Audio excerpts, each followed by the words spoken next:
Okay, so here's another sermon about aliens. I did actually tweet last week. When I put a video up, it goes on Twitter, a notification goes up and says, there's a new video, and a few of the Twitter people from away said, oh, that's a really good title, I'll come back and have a look at that later on. And it was, I think, the one they liked the title of best was Reconciliation for Aliens. But they did. So there we are. There were a few hits from that. It's another sermon about aliens, not because I'm expecting a few more hits or any more Twitter activity with the Twitterati. It's just that that's the way it is. We're back in this verse. We're back with aliens because that's what's in Colossians 1, 21 to 23. Have you noticed aliens have been back in the news this week? Yeah. Have you? They've released the government reports. The government had a department in the 60s and 70s that was briefed to be marking UFO sightings. Have you seen this? No? They denied it for years. They denied it for years, and it's there. And of course, we all knew it was there because they were talking about it in the pub, I expect. And but they were watching aliens and watching UFOs, and well, you know, nothing convincing. You'll be glad to hear that the David Triangle from the 1970s, in which we well and truly belong, the David Triangle was a spoof. It was created, you know, the spoof. It was they owned up, I think, or something anyway. But no, nonsense. It is amazing, isn't it, that we live in such a vast universe where the fine-tuning necessary to sustain human life applies in one place, as far as we can see. We can look billions of light years out into the created universe, and we can find a planet on which the conditions exist where human life, where animal life can persist.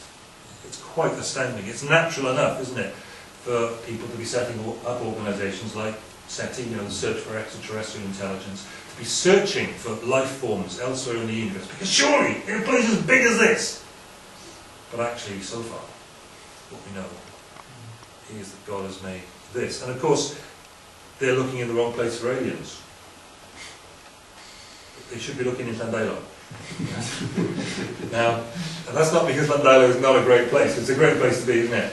But because in Llandailo, and in Swansea, and certainly in Llandovery, and in all sorts of places around us, the population is made up of aliens from God. And that's what Paul is talking about in this passage of Scripture in Colossians 1, 21 to 23. Paul's saying three things in these verses. We looked at two of those things in detail, some detail last time. Here's how it looks.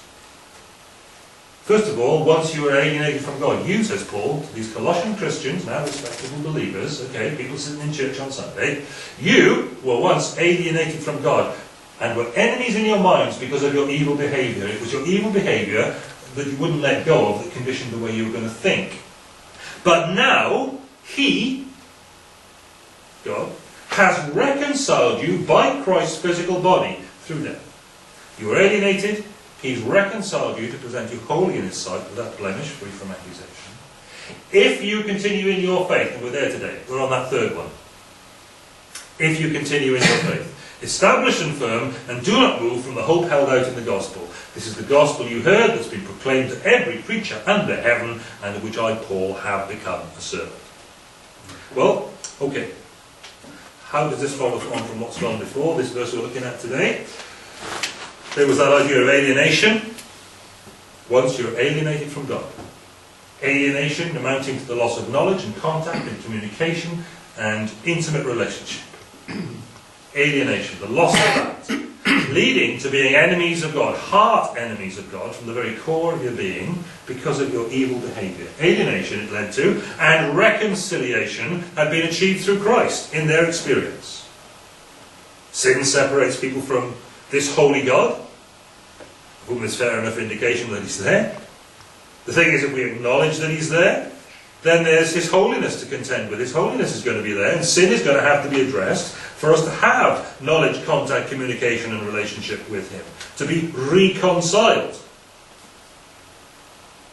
Human beings simply want the one, the relationship, without the responsibility. We like our evil behaviour. We saw last time we went into that in some depth, and we're not going to go into that afresh. Alienation is the background of what we're looking at today, but not just alienation that gets met by reconciliation. You have been brought together again. You have been put in a right relationship again. The enmity, the hostility has been dealt with and taken away as Christ's physical body poured out his life to death to pay the price of sin, to present you holy in his sight, without blemish, acceptable sacrifice. Sacrifices in the Old Testament had to be without blemish. Without blemish, free from accusation. Even before the court of the one who sees and knows everything about you and me.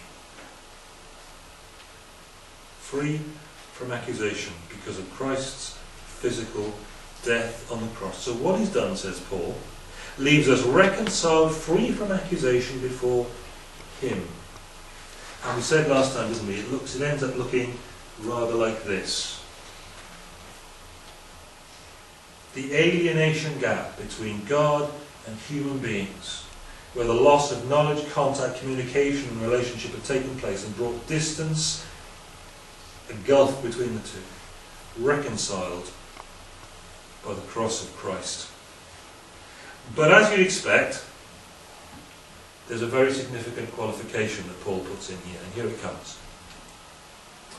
Once you are alienated from God, were enemies in your minds because of your evil behaviour, but now he's reconciled you by Christ's physical body through death to present you holy in his sight, without blemish and free from accusation. Now my lungs are dying for a full stop. What must it have been like to be described for Paul? He gets going, doesn't he? He really gets going. And can you see him in his prison cell there with some poor bloke trying to write this all down for him? And, and Paul is dying for a breath. If! And the if gains emphasis, doesn't it? Because you've run out of breath. If. Here's the if. If you continue in your faith, established and firm, and do not move from the hope held out in the gospel. This is the gospel that you heard, and that has been proclaimed to every creature under heaven, and of which I, Paul, have become a servant. There are two things here that get their history sorted out with God. Firstly, continuation in their faith. And secondly, continuing in the true gospel. So your faith stays in the true gospel. Firstly, continuing in the faith, but that faith in the true gospel, the actual gospel. And he goes on to spell out what he means by both of these things.